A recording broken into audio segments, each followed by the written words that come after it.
Good morning. My name is Clene Hespeth. I'm the Commissioner for the Department of Cultural Affairs and Special Events for the City of Chicago. And I'm also the proud chair of the Literature and Arts Committee here at the University Club of Chicago. It's my pleasure to welcome you to the Director's Summit keynote address with Dr. Bernard of the Obama Presidential Center Museum, presented in partnership with EXPO Chicago and Bloomberg Connects. The University Club is dedicated to supporting and cultivating the vibrancy of Chicago. For more than a century, the University Club of Chicago has curated a modern and contemporary art collection comprised of artists who have called Chicago home. Today's program is an example of the vibrant partnerships in its own honor to collaborate with EXPO Chicago on the Directors Summit, an initiative that gathers emerging generations of artists, collectors, and intellectuals. The 2024 Directors Summit offers a forum for museum leaders to share how their institutions offer an invaluable third space to explore civic discourse and foster common ground. Please join me in welcoming EXPO Chicago Artistic Director, Kate Sieropowski.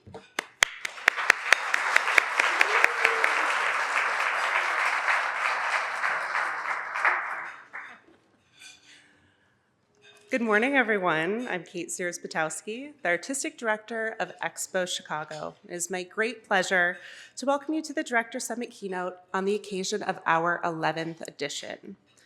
We are proud to celebrate our third year of the Director Summit, an initiative that gathers an emerging generation of art museum leaders from across the country for a 3-day program of conversations around civic responsibility and advancing organizational growth and change in response to the call for an equitable, inclusive, and sustainable future. Shaped in partnership with museum consultant Jill Snyder, the Director Summit is centered on 2 public roundtable discussions on EXPO Chicago's dialogue stage. Today is the second and final conversation, which we encourage you to join shortly after this keynote at Navy Pier at 2 p.m. I would like to thank the museum directors who trusted us with their time and initiatives on stage. And I will read out our 2024 Director Summit cohort, which is Liz Andrews from Spelman College Museum of Fine Art, Vanya Molloy from the Smart Museum of Art at the University of Chicago, Brooke Mento, Columbus Museum of Art, Asma Naeem, Baltimore Museum of Art, Yasufumi Nakamori from the Asia Society, Joanne Northrup from the Nerman Museum of Contemporary Art, and Ruben Roquenier from Portland Institute for Contemporary Art. In addition to our cohort, we are thrilled to have members from the Black Trustee Alliance in the room as they've selected the best city in the US for their 2024 annual convening.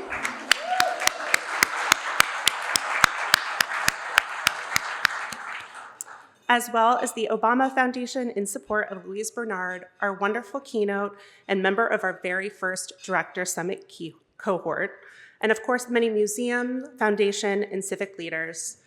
And of course, most importantly, our wonderful sponsors for the Director Summit, Sotheby's, Bloomberg Connects, the Terra Foundation for American Art, and of course, where we're at right now, the University Club of Chicago in the beautiful Michigan room.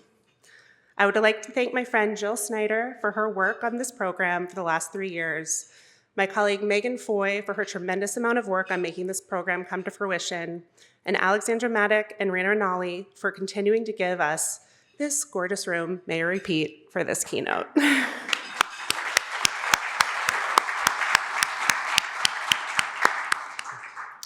Bloomberg Connects has very graciously sponsored this wonderful event, and I'm excited to pass the microphone to David Strauss, Global Partnerships Lead for Bloomberg Connects, who will introduce our keynote, and of course, returning Director Summit alum, Louise. Please welcome David to the stage.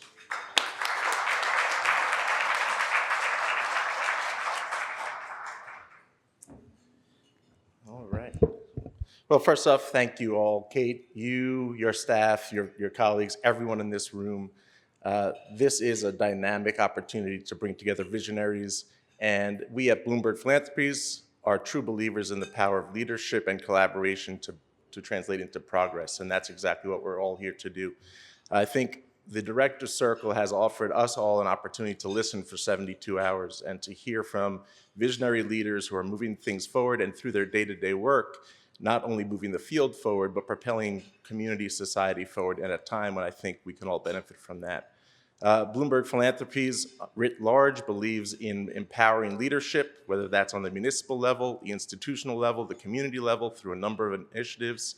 And I think from the Bloomberg Connect side, what I do each day, we are trying to democratize access to arts and culture. And it's interesting that this entire thing, and I think a lot of the work that Mike does, stems from one interaction with a museum director some 25 years ago. He had the opportunity to have a private tour of a major New York City institution and was so moved by that he's dedicated the past 2 decades to making sure that as many people as possible can feel the magic that comes with speaking directly to museum directors, curators, to hearing from artists, to creating new inroads for understanding, engagement, and participation. And I think the folks in this room know that this is not easy work. You are not, I think as Liz said yesterday, nobody in this room got into the arts for the money. But it is meaningful work, and we're trying to reinvent new ways that the power of arts and culture can maybe make inroads into new ways to think about moving everything forward. So with that, I know the magic of leadership is something that our next speaker truly embodies. Dr. Louise Bernard has a wonderful opportunity to bring a new member to the dynamic community of culture in this city. And of course, her vast experience leads her to bring this to new audiences worldwide. Dr. Louise Bernard is a senior VP of the Obama Foundation and the founding director of the Obama Presidential Center Museum. But of course, before that was the senior content developer and interpretive planner of the Ralph Applebaum Associates, who we know has left their imprint on so many fantastic experiences at cultural communities around the world. Before that, she was also the director of exhibitions at the New York Public Library, curator of prose and drama for the Yale Collection of American Literature at the Beinecke Rare Book and Manuscript Library, and the assistant professor of English at Georgetown University. You can all read this as well, but I've been charged with doing this. She received a BA in drama from the University of Manchester, an MA in theater history, and an MA in English literature from Indiana University at Bloomington, a PhD in African American Studies and American Studies from Yale. And of course, her research engages with the literary archive, material culture, museology, public history, and interpretive planning and design. She currently serves on the board of directors of the Lyric Opera of Chicago and on the advisory council for the Johnson Publishing Company Archive. In 2021, most recently, she received the College of Arts and Sciences Distinguished Alum Award from Indiana University. And it is my distinct pleasure to get off this podium and let Dr. Louise Bernard take you down the wonderful path that will become the Obama Presidential Library. Thank you all.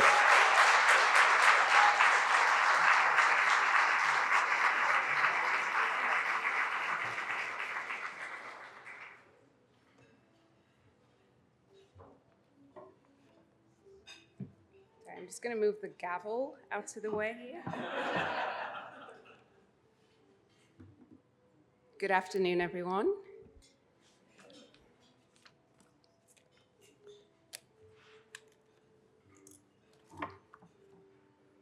So first of all, thank you, David, for the kind introduction. Many thanks to Bloomberg Connects for being one of the sponsors of the 2024 Directors Summit, along with our hosts, the University Club of Chicago. And a huge thanks to Tony Carmen, Kate Sears-Patowski, and the wonderful EXPO team. Jill Snyder has provided rigorous intellectual leadership for this initiative.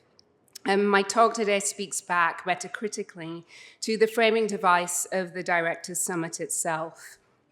This convening of emerging leaders, thought partners from a range of institutions who are shaping the museum field and the cultural sector writ large, in a moment when the nature of that field is in flux in myriad ways. Amidst these fraught political times, and I say that even as all times are effectively fraught, the age of anxiety is an enduring feature of the human condition.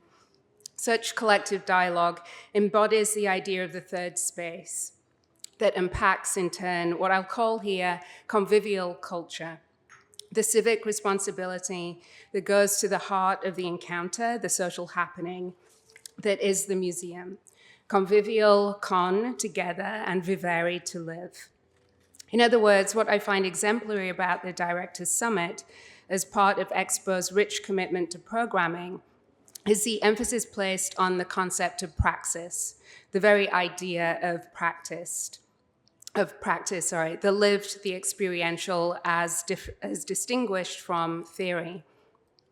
Jill asks each of the summit participants to share a concrete example of an idea, a project, an initiative that rethinks or counters or pushes up against a set of organizational issues. And so what we see demonstrated in each instance are case studies. These are learnings, creative problem solving about how to make our respective museum landscapes more accessible, more viable, more responsible in a way that best serves our key constituencies, while protecting and stewarding material culture for the public trust, for the common good in perpetuity. The panels at the Directors Summit, with their co-themes and rubrics, become, therefore, teachable moments in and of themselves. With this in mind, I'd like to share some conceptual thinking about the Obama Presidential Center as a new model a new model of an innovative social and cultural institution, what it means to make a museum, what it means to construct a museum as part of a center, a complex from the ground up. I'll begin by providing the formative framework, which is the Obama Foundation's mission and vision, tied to a broader discourse about democracy and civil society. I'll highlight the physical spaces that this museum will occupy and consider the role of history and the importance of narrative as it shapes the museum's very reason for being, along with the carefully calibrated work that goes into strategic and interpretive planning. I offer the Obama Presidential Center as my own test case, so to speak, for how museums and public libraries, in direct relationship to community, can advance change both within their respective fields of knowledge sharing and engagement and in the world at large. As we know, there is a direct relationship, a direct connection between the health and promotion of cultural institutions and the safeguarding of democracy at home and abroad, especially as we witness a general decline in civil discourse and the global rise of authoritarian regimes. In terms of democratic spatialization, or the spatialization of culture, of creating the hybrid and imaginative space of the museum as a multivariate user platform, the hardware of the building amenities, the software of the public program, we must first think outside of the box of what a museum can be, lift up the work of diversity in our partnerships and collaborations as an investment in people as well as in more tactical resources. And we consider the work of social infrastructure and social sustainability, and especially on-the-ground work that can be accomplished, notably in cities. The city offers itself as a type of laboratory for new and engaged design or human-centered thinking. And we must now, more than ever, embrace the work of public libraries in particular as the bastions, indeed the protectors of democratic process and practice. I speak at the close of National Library Week and in the continued wake of censorship and book banning in this country. As the first truly urban presidential center, the site is grounded in the power of place, in the iconic presence of Chicago with its multitude of neighborhoods, its iconic architecture, and its immediate connection to the sublime beauty of the Great Lakes. The center is grounded in the national and global stories that have shaped and continue to influence the life and work of Barack and Michelle Obama. While the museum will privilege the telling of a nuanced history and will underscore the power of objects to illuminate key aspects of the human experience, the central mission of civic engagement, of the relationship between individual agency and collective action, opens up space for the visitor to investigate, curate, and forge their own connections between past and present. What we might call the Presidential Museum of the Future, therefore, throws into sharp relief key questions about museum making and the forging of a nonpartisan Creative Commons, one that is flexible, participatory, inclusive, and inspirational. At the same time, our goal is to unpack the traditional model of the Presidential Library and to situate the museum as part of a dynamic center. While we often refer to the center's buildings and landscape as a campus, we might think of it not as a place of encampment or enclosure, a barrier to people who don't feel that they belong, but as a civic or creative commons, where local Chicago residents and visitors, estimated at some 700,000 people a year from across the country and from around the world, will gather to share experiences and ideas and to participate in the timely, ongoing work of collective action, which is to say an informed understanding of the workings of democracy and what it means broadly to be an active participant of a country, of the world. In this regard, the museum functions as the de facto anchor for the Obama Presidential Center. It is the most public-facing manifestation in physical terms of the ideals and mandates bound up in the Obama Foundation's core mission of civic engagement and the training of future leaders. And it will exist as a platform not only for people already actively engaged in the public sphere, but in service to a general audience of all ages, some of whom may be coming to this history or this sense of connection and purpose for the first time. It's important to note that this new museum on Chicago's South Side will also join a consortium of other institutions within the environs of what we refer to loosely as Museum Campus South, such as the Museum of Science and Industry and the DeSable Museum of African American History.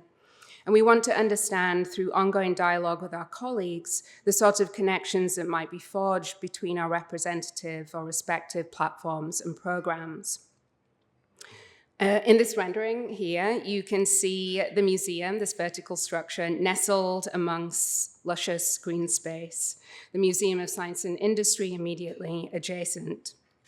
We also sit alongside a world-class research university with all of its stellar resources, including the Smart Museum, the Renaissance Society, the Neubauer Collegium, Arts and Public Life.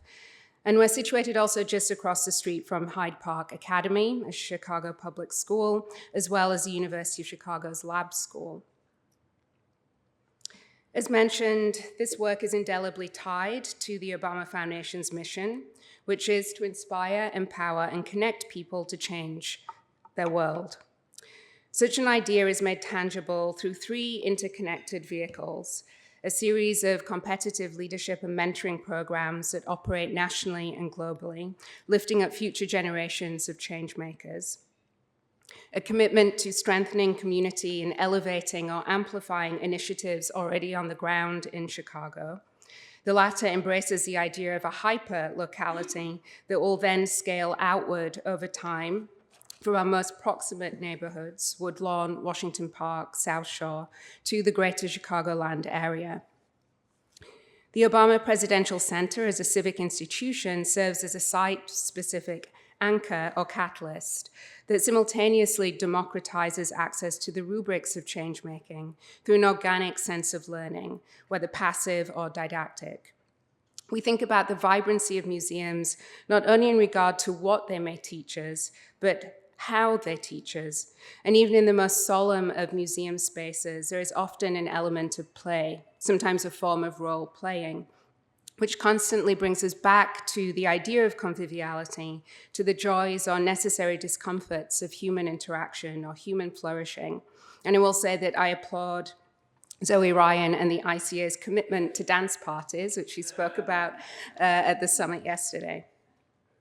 The Foundation's mission is also understood in more tactical terms as it relates to a theory of change, activating people to participate in the democratic experiment in impactful ways, connecting people with more opportunities for success, often beginning with the exposure to new ideas or the recognition that small radical acts add up to something far greater than ourselves. While that third pillar, trust, goes to the heart of what cultural institutions do best.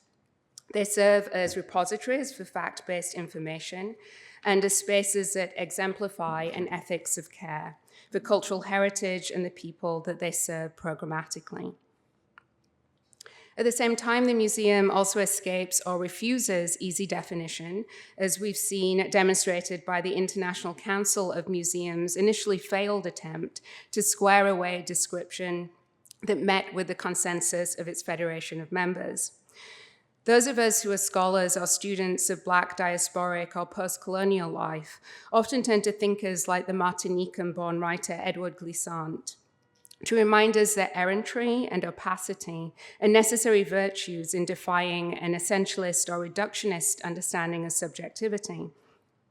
And this theoretical understanding increasingly shapes our interventions around decolonizing the museum and recentering histories that were never actually marginal to begin with.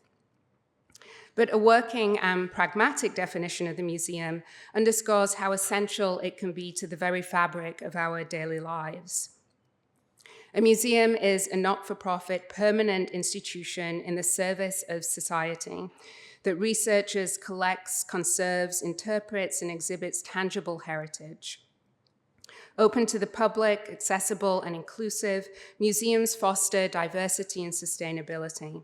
They operate and communicate ethically, professionally, and with the participation of communities, offering varied experiences for education, enjoyment, reflection, and knowledge sharing. That is ICOM's definition. So museums, and I think it's fair to say for some for-profit institutions such as art galleries, which are increasingly offering services and resources that promote both access and learning for wider audiences, museums themselves serve as a conduit through which we understand the relationship between culture and power. And culture, the very act of creativity, innovation, and imagination, becomes therefore the channel or conduit through which democracy is itself made manifest. And I want to argue quite strongly that democracy is a dynamic social methodology, which is to say that it is never inherently static or stable, but rather that a nation's democratic character can fluctuate over time between free, partly free, and not free. And it is indeed dependent, this idea of democracy, on the cultural sphere. The basic nodes of democracy, such as free and fair elections and the rule of law, are indeed prerequisites for such democracy to function. But when elections are wrongfully contested, or when we find ourselves enthralled to the algorithms that we did not elect to lead us, then we must return to the essentials of humanistic inquiry. In a moment when there is a decline in students studying the humanities, and Vanya Malloy spoke to this issue yesterday, we need to bolster these third spaces that enable critical thinking, that in tandem with an independent media, champion intellectual freedom and the freedom of expression. Access to the ballot box or to the referendum means one thing, but something else entirely if the process itself is not stewarded by an informed citizenry, one less likely to be swayed by a charismatic leader and more likely to understand empathetically the workings of the common good. There isn't space here, unfortunately, to grapple with the additional complexities of totalitarianism, but I think we all understand the current climate in which we live in the US, as well as the trends surfacing in Europe and elsewhere. And so creating a stronger democracy depends on our ability to engage people with simple, emotional, motivating stories that matter to them. The Obama Foundation's vision imagines a world where an active democratic culture fuels positive change, or where synergistically culture itself fuels democratic change. It's in this spirit the experience of the Obama Presidential Center is offered as an invitation to bring change home, however home might be defined for a person in terms of place or affinity. And so I'll turn now in the remaining time to a high-level overview of the Obama Presidential Center project itself. As you might imagine, this is a hugely collaborative endeavor, harnessing the expertise of many teams and many disciplines and trades. What you see here is an excerpt from President Obama's remarks commemorating the 50th anniversary of Bloody Sunday, the march from Selma to Montgomery. This excerpt is featured on the museum building itself, embedded into the very architecture, a screen text that wraps the upper southern and western facade of the building. It embodies the broader concept of on whose shoulders we stand, that the president's vision and journey was only made possible because of those who forged the path before him. The single most powerful word in our democracy is the word we. We the people, we shall overcome, yes, we can. That word is owned by no one, it belongs to everyone. Four hands coming together therefore represents the guiding principle of the museum building's architecture, which is at once a rethinking of monumental culture and what it means to deconstruct the idea of the museum's threshold, the often weighty nature of museum architecture, whether neoclassical edifice or forbidding starchitecture. What you see on this slide is a rendering of the museum building, actually from the vantage of the roof of the Chicago Public Library branch, which will be at the site. The center is situated on 19.3 acres of historic Jackson Park and the site of the 1893 Columbian Exposition. The architects are Todd Williams and Billy Chen, TWBTA, and the landscape designers are Michael Van Valkenburg and Associates. Our exhibit designers are Ralph Applebaum Associates, known by many of you for their work at the National Museum of African American History and Culture. The Chicago area is, of course, located on the ancestral lands of the Council of Three Fires, comprising the Ojibwa, Odawa, and Potawatomi nations, as well as the Miami, Ho-Chunk, Menominee, Sac, Fox, Kickapoo, and Illinois nations. There is perhaps much truth and reconciliation to be had in terms of the historic legacies of Jacksonian democracy, the forced removal of indigenous peoples from their lands, and the story of the nation's first Black president housed together in this remarkable place. In terms of the ongoing design process, we also worked and continue to work with a group of Chicago collaborators, Andreas L. Hernandez, Norman Teague, and Amanda Williams, practitioners with close ties to the South Side. Importantly, as architects, designers, and artists, these team members are also pedagogues whose practice is informed by their teaching. Similarly, we have engaged local residents and especially students in the very act and process of design to solicit their input and ideas through a series of workshops, design charrettes, where ideas are sketched out as part of an iterative process, and prototyping, where design and program ideas are mocked up and tested.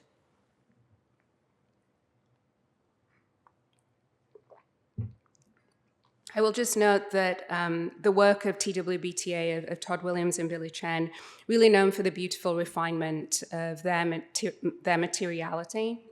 A lot of thought has gone into the structure of the building, the refinement of this vertical sensibility.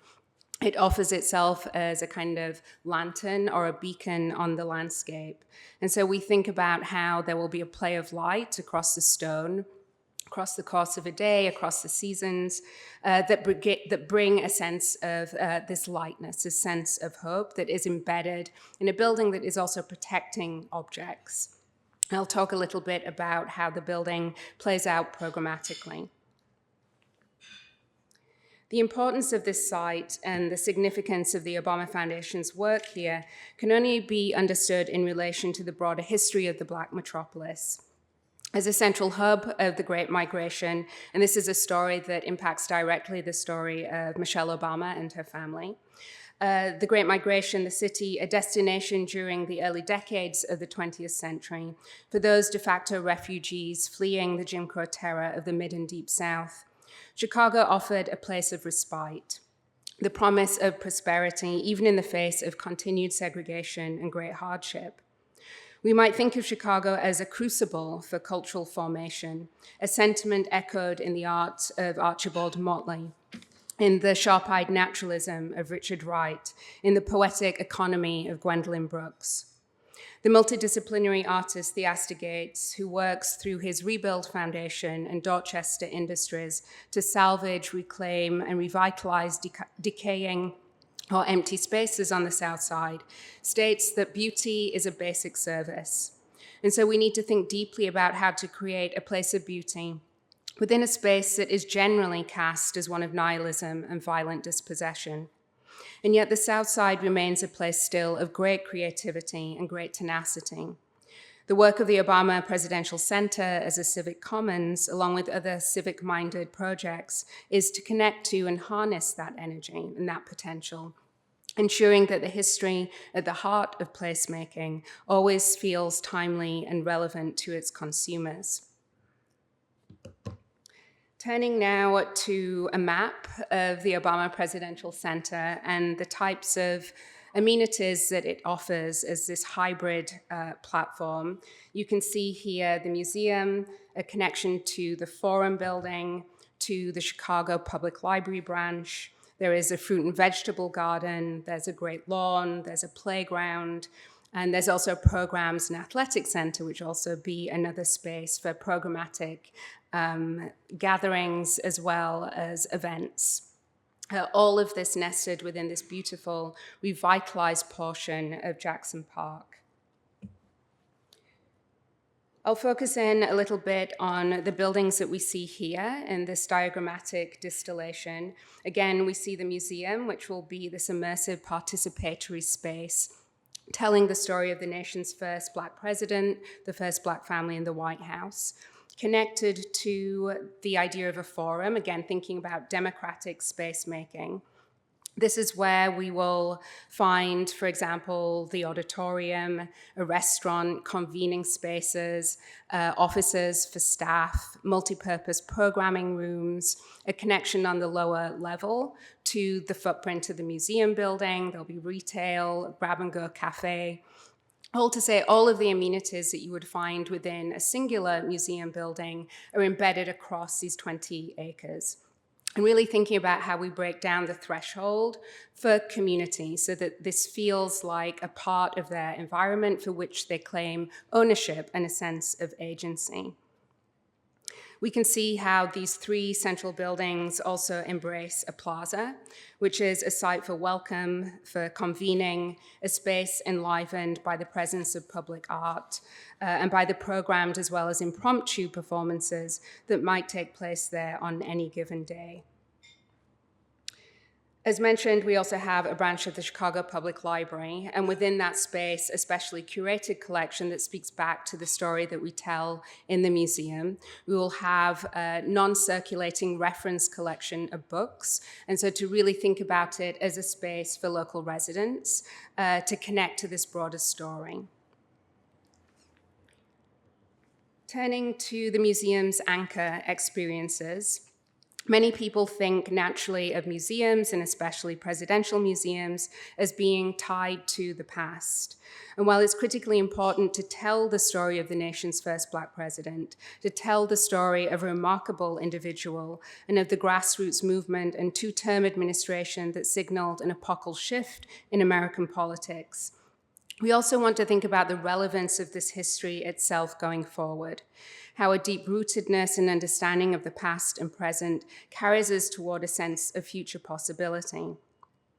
Following the mission and vision of the Obama Foundation to elevate the critically important role of civic engagement, we want to ensure that the everyday visitor sees themselves reflected back in this otherwise phenomenal story, and that younger generations, schools of future leaders, are in turn inspired and equipped to make time-sensitive, much-needed change in their communities.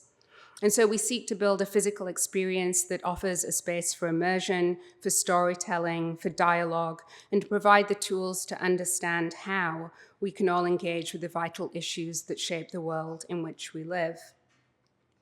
You can see in this diagram the four lightly blue shaded exhibit galleries. The first is called Toward a More Perfect Union. This really grounds the story of the Obama administration in the building blocks of American democracy, takes the visitor through the formative years of President and Mrs. Obama, all the way through to the grassroots moment of 2008 and the presidential election, and the idea of election night around the world, that this really was a global embracing, a wellspring of hope. The next level is called Working for the Common Good. This tells the story of the Obama administration's work across 2 terms, both domestic and foreign policy. The next level is the People's House, which we jokingly refer to as a palate cleanser. This is a moment of respite from all of this weighty history and all of the 24/7 work of the Obama administration, and really a glorious peek into the Obama White House, which was made open and more accessible to more people than ever before. We will have a full-scale replica of the Obama Oval Office on that level. And then the last level of the museum is called We the People, really following through on that narrative arc from Toward a More Perfect Union, which was itself a repeated refrain in many of President Obama's speeches. For We the People, we connect back to some of the storytelling about the administration, but also think about the president's farewell address, which was essentially the passing of the baton back to the people to continue the work, and that the work always remains in progress. And so we think about the lifting up of change makers through the foundation's programs. There are other core or anchor experiences that are part of the museum experience overall, and really working with this synergy, this dynamic interplay between the idea of me, of personal individual agency, and of we, the collective sensibility of people coming together to create change. We place particular emphasis on storytelling. There's a convening space that we refer to as Our Story, where we can have facilitated programming. There is a truly awe-inspiring, multi-level, 88-foot-tall media canvas that we refer to as Power of Words. You may have seen some of the prototyping work that we posted on social media recently. But the Power of Words really lifts up the power of the president's voice, but also the voices of people who inspired him and who were in turn impactful on the administration's work. It's also a glorious canvas that can lift up other voices through soundscapes and also through art. And then at the top of the building, we have a space that, again, we loosely refer to as the Sky Room. And this really provides an ambient, contemplative space and glorious views out through vistas to the city and back across the South Side. So again, really thinking about the museum between ticketed and non-ticketed spaces as being connected to the idea of uplift, to the idea of hope and possibility. As we think about visitor flow, again, the museum telling the story of the administration, the Obama administration, this didactic element is but one part of a holistic model of a center that fosters connections between its component parts. This is what we refer to in the field of museum design as the interpretive master plan. The museum embodies the idea of a journey of ascension, hence this vertical circulation, of a movement upwards from the grassroots, from that sense of me to we. We consider the building as a metaphor or a vessel, a lantern, a beacon on the landscape that seeks to inspire. Importantly, we want to think about how each of these amenities, the relationship between the museum, the forum, the library, is able to serve not only a range of visitors, national and international, but also Southside residents in a way that will ensure that the local community feel that sense of true ownership and participation. The power of storytelling resides at the heart of any museum. We refer to this as kind of the essential DNA of the Obama story. Yet storytelling is also a key element in the work of grassroots organizing, and it has been central to the work of President Obama, beginning with his community work on the South Side, but also as a writer, a thinker, a storyteller par excellence in the finest tradition of American letters. It is storytelling that helps us to make sense of the connection between individual agency, again, that story of self and collective action, the means by which a vibrant democracy is lived and practiced.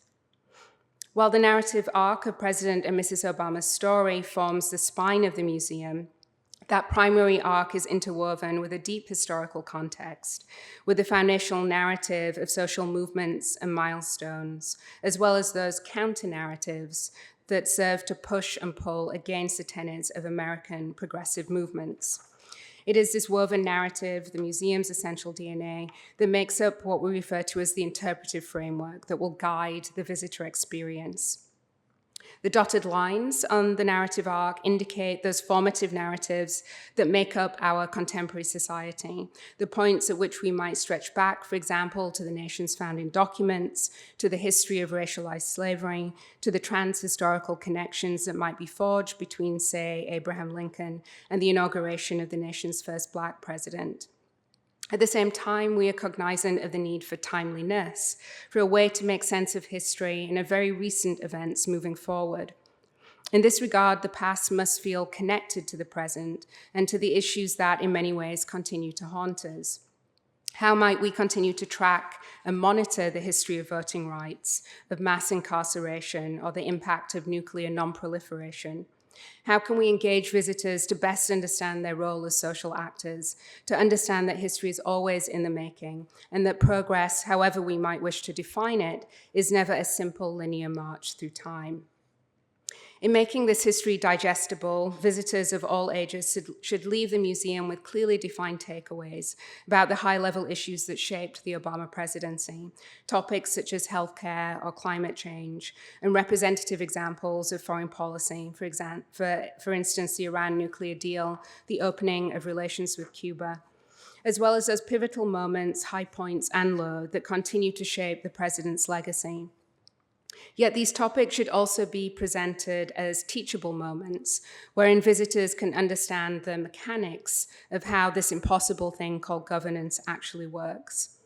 In that regard, the seemingly removed and rarefied world of international diplomacy becomes a set of strategic questions that an individual might apply to a town hall debate, to the exercise of participatory budgeting, to negotiations with an uncooperative landlord. Such scenarios are legion and expansive. Most importantly, the visitor must see themselves reflected back in the telling of this presidential narrative, in this otherwise remarkable yet quintessentially American story, a story that in many regards could only emerge out of the city of Chicago. And I will say that in the work that we're currently doing around civics literacy, we're really thinking about how best to unpack for people the various perspectives around a given issue, leaning into emotions rather than a kind of rote learning that many people may have had and since forgotten since their time in school. So really helping to make that connection between civics and the story that we tell in the museum so that it feels relevant and engaging. I've mentioned healthcare, I've mentioned the Iran nuclear deal, I've mentioned Cuba. So thinking always about how we also engage younger visitors to this space. Being very mindful that President and Mrs. Obama raised two young children, two young daughters during their time in the White House. So thinking about the various other modules or experiences that can be brought to bear programmatically. I will note that you'll see the diagram there that refers to touch objects. We do a lot of work around inclusive design, thinking about how we can provide the best possible affordances for people of all abilities, knowing that inclusive design always makes design work better in and of itself. The touch object that you see in this particular image is of a ceramic piece that we will have on display in the casework, and then there will be a replica outside of the case. It's a handprint made by a very young Barry Obama, when he was about 3.5 years old. So again, imagining a young person being able to place their hand on that very handprint and the meaningfulness of that story. You'll also see Bo and Sonny. We'll have cast figures of the dogs, and they become also wonderful surrogates for our storytelling. As we know that many people look to digital media through which to engage storytelling. So again, just a diagrammatic distillation of all of the different means in which we will bring forward technology. Being always very mindful that we want the museum to feel like a unique, singular, physical experience. But that we meet people where they are, that we provide the kinds of technological affordances that will help to make the experience richer. But any such affordances are always only an enhancement of the experience and not the bells and whistles alone. We think a lot about how we connect people before, during, and after a visit to the center.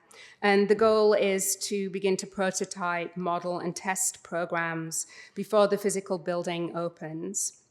But once the Obama Presidential Center is up and running, we're looking at 2026, it will be the destination and physical space where visitors will encounter programs such as staff-led tours, activities such as facilitator-led workshops on key topics represented in the museum, as well as film series, talks, symposia. We'll also have a special exhibits gallery, about 5,000 square feet, which we'll bring online once we're a few years into opening. And so while the center will be a destination in a revitalized urban park, it's encompassed in various ways by the idea of the digital domain, an ecosystem of web and mobile technologies that will help people to connect to the work of the Obama Foundation before their visit, that will shape and document their physical experience of the museum during an on-site visit, and which will help them to reconnect in new ways to the Foundation's ever-expansive networks of individual leaders, organizations, and projects. The goal is to help people to connect to others in a way that promotes a sense of empathy or rational compassion, as well as meaningful impact on the public sphere. And it should be noted that President Obama was the first truly digital president who harnessed the then still nascent powers of the internet and all of its capabilities. The smartphone was still in its infancy in 2008, to revolutionize the democratic process of a presidential campaign. At the same time, the digital domain may live independently from the physical experience of a site visit, so that people who may never have the opportunity to visit in person can still connect with the museum's core narrative and act upon the work of the Foundation and the center at large. In the realm of storytelling, there is also much to be said for the power of the museum as a multidimensional experience. While we must acknowledge the role of the digital in everyday life, there is something instantly engaging about real artifacts and about the role they play in enlivening a narrative in its historic context. So while the National Archives of the Obama Presidential Library will be housed off-site, those records are stewarded by the National Archives, the museum as a collecting institution must still take seriously the primary role of stewardship, of preserving and sharing these unique objects for generations to come.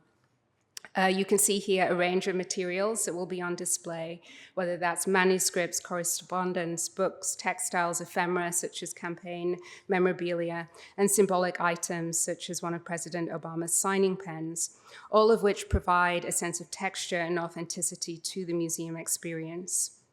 Physical objects drawing from the interwoven, nuanced historical narrative will be supported in innovative ways by images, various types of audiovisual properties, and other immersive experiences that bring people and places to life in emotionally engaging ways. In terms of building a collection, we also had a wonderful opportunity to think about collections development and the relationship between collections development and curatorial practice in reaching out to the public, the general public, to crowdsource the building of our collection.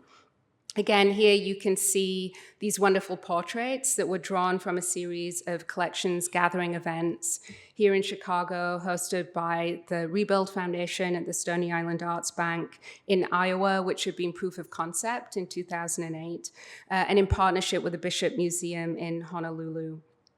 We asked people to bring materials that they thought may help to illustrate our story. And then we had the opportunity to take some of these wonderful portraits, really thinking about the power of objects and their connection back to individual storytelling.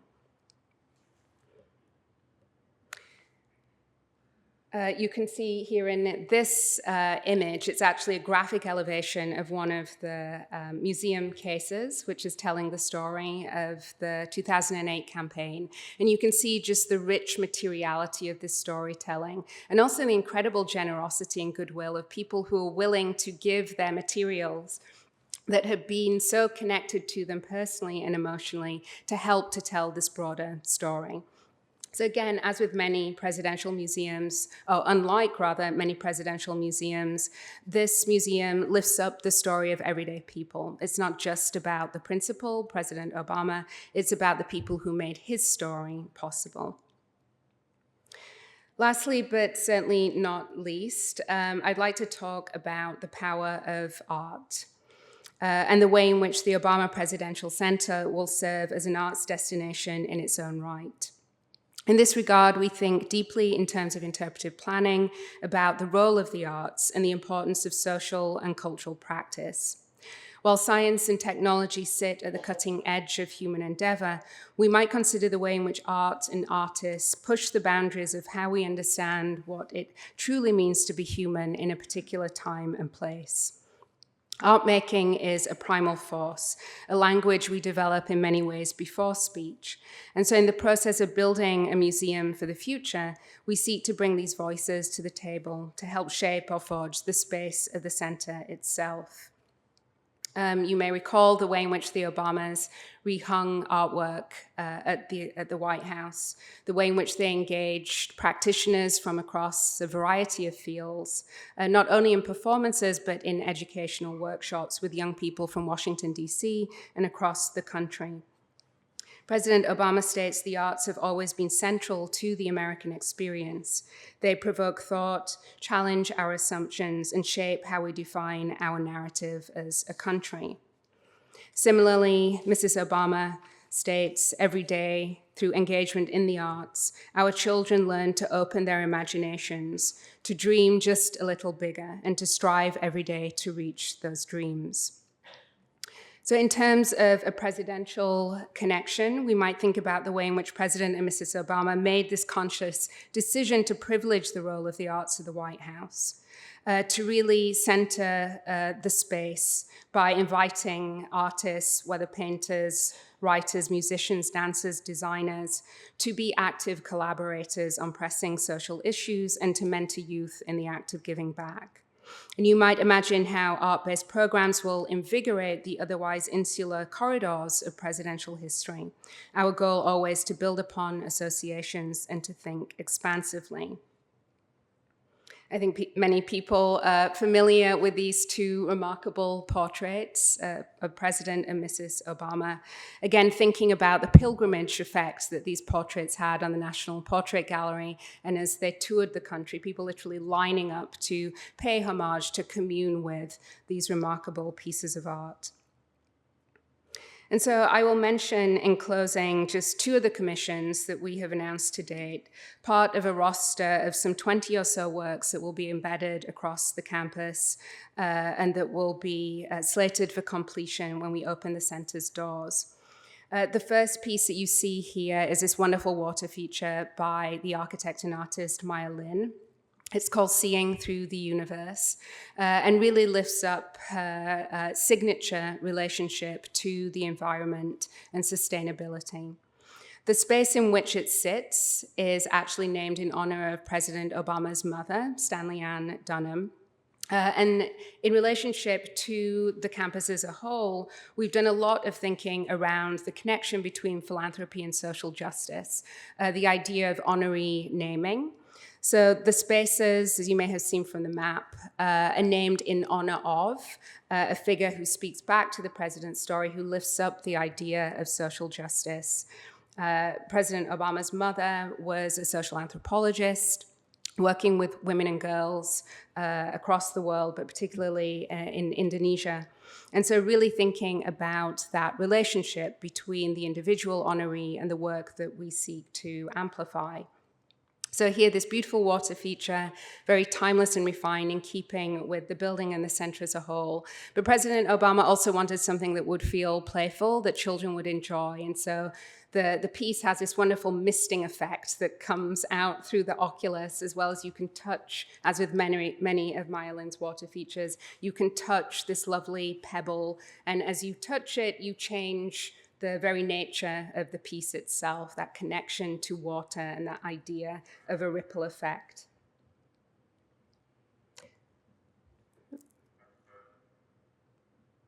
And then we see here a beautiful piece by the late Chicago luminary Richard Hunt. It's a sculpture called Book Bird that will sit in the courtyard of the Chicago Public Library branch. Richard Hunt's mother and sister were librarians in the Chicago Public Library system.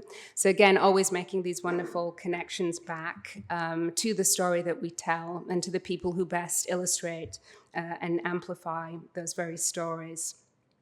Richard's work is often thought of as being quite martial, quite masculine, almost futurist in its sensibility. But here we see a kind of softer version of Richard's vision, the idea of the bird emerging out of a book, giving flight to imagination and creativity. It's about 8 feet in height, so it's large scale, but still accessible from a kind of human sense. We had the pleasure of receiving the sculpture from Richard and from the studio last spring, and just the wonders of seeing him etch his name on the base to sign the piece. So just a really wonderful moment as part of this project. And so I will close in saying that not only are we left with the lessons of history, but with the power and possibility to inspire people to make real change. And so what I hope to have demonstrated here is the vision of this particular presidential center. It is, as I mentioned, the work of many, many people to bring this narrative to life, but to really understand and to think about how democratic space-making can be made manifest, and how the museum as a living institution will evolve over time, that the building is not just a built environment, the building is people, the people is a program. And so we really think about how people navigate and move through this space, enlivening it, evolving it over time. So on that, I will say thank you very much for listening to this talk.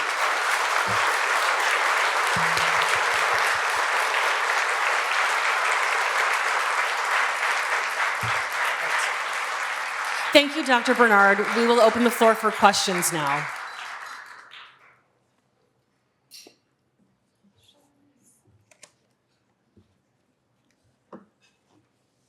Any questions?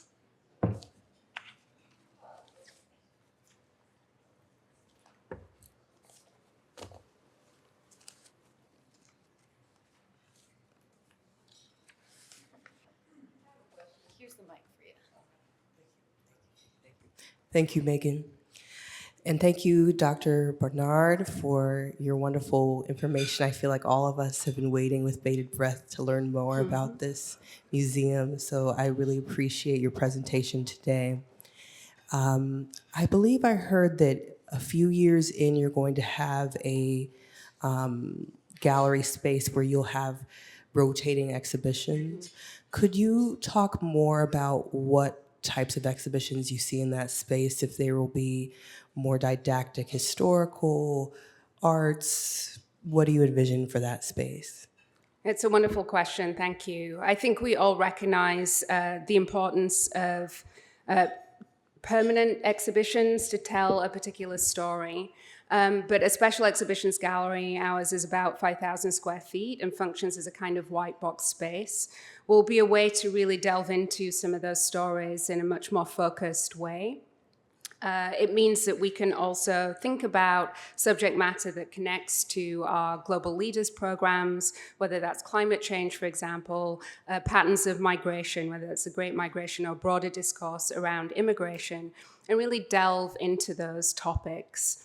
It provides us with a platform to potentially partner with other institutions, to potentially travel exhibits, to really open up a dialogue, as well as all of the programming and symposia that can happen around a special exhibition. So I think on the one hand, very topic-driven, connecting back to the core narrative of the museum, but also because we have created a center that is itself an arts destination, really thinking about the role of the arts within a white box space and how the arts could activate or animate a space such as that one. So again, thinking about particular artist work, connection to artists across thematic components. That white box space really allows for a variety of approaches. But again, special exhibition galleries are often the way to bring visitors back, to really think about repeat visitorship, and to offer another amenity to local residents who will live literally across the street from the center. So always thinking about how to engage and bring new visitors back, as well as people who we would hope would return. Thank you.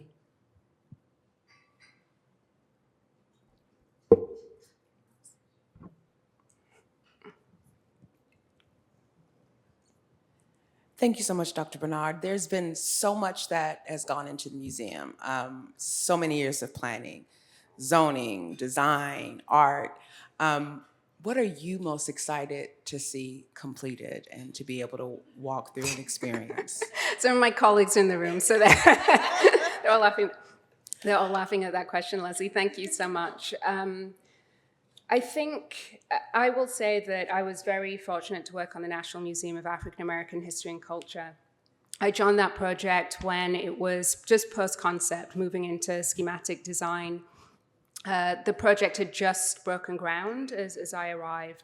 But I really saw how that very idea of speaking to 400 years of history went from sketches, went from blueprints, went from the earliest thinking about how to frame a narrative. And I always wondered what it would feel like to then walk into that space. I was personally interested in the transition that happens. For those of you who may have visited the museum, there's a particular transition that happens as you come out of the transatlantic slave space and into the soaring volume of the paradox of freedom.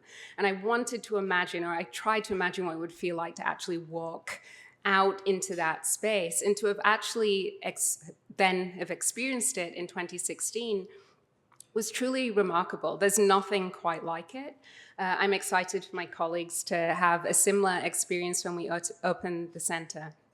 I am thrilled, I must say, to see the arts so embedded in the work that we do. That, of course, is directly connected to the Obamas themselves and their vision. But I think there is just so meaningful. I've shown the Maya Lin piece and the Richard Hunt piece, but to thinking about how art can lift us up in so many ways. So I'm excited to see some of the truly stellar commissions that we will have at the center. We at the Foundation also look forward to announcing those more publicly in the coming months, but certainly to see them take shape and to take on life will be really profound.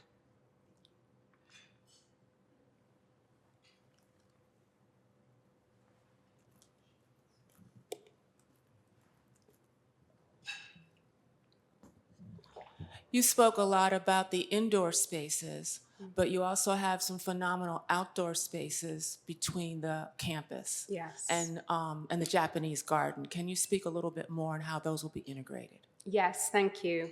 Let's see if I can skip back, if you don't mind. See if I can get back to the map. There. Just so again that you can see the various amenities and resources. But it's a wonderful question about how the center, again, as a complex, functions as a hybrid space. Really thinking about the interplay between interior and exterior spaces. But as you can see from this map, we're on 19.3 acres of this parcel of land. There is a wonderful great lawn, and again, we think about the ways in which that space can be programmed. At the same time, we want for people to just naturally enjoy the space. So there's always a balance between programming and under or over programming a space, and that's something we'll learn as we open our doors to visitors. But a wonderful sense of green space. Again, we think about the relationship between green space and health and wellness. Again, we have connected through the work that we've done here, closing Cornell Drive and reconnecting this parcel of land to the lagoon and to the lake beyond. You mentioned the Japanese garden. So there's a certain kind of ecosystem that is being created here with wonderful walkways that will take you around, connecting to the water, to this broader conversation about sustainability, conservation, the environment. There's a playground, again, to go back to the importance of play, but certainly a key amenity for local residents. And then there's a fruit and vegetable garden. Again, this is a version of Mrs. Obama's White House kitchen garden. It is named in terms of our honorary naming in honor of Eleanor Roosevelt, one of the first ladies to create a garden at the White House. So again, thinking about the way in which we can program in partnership with the Chicago Botanic Garden, thinking about the importance of gardening, community gardening, horticulture, botany, but the exposure to various career paths for young people is also embedded in the space itself. As mentioned, also the Programs and Athletics Center. There'll be an NBA regulation basketball court on the site. Perhaps no surprises. But again, really thinking about leadership, health, and wellness, which also connects to both interior and exterior spaces. We have time for one more question.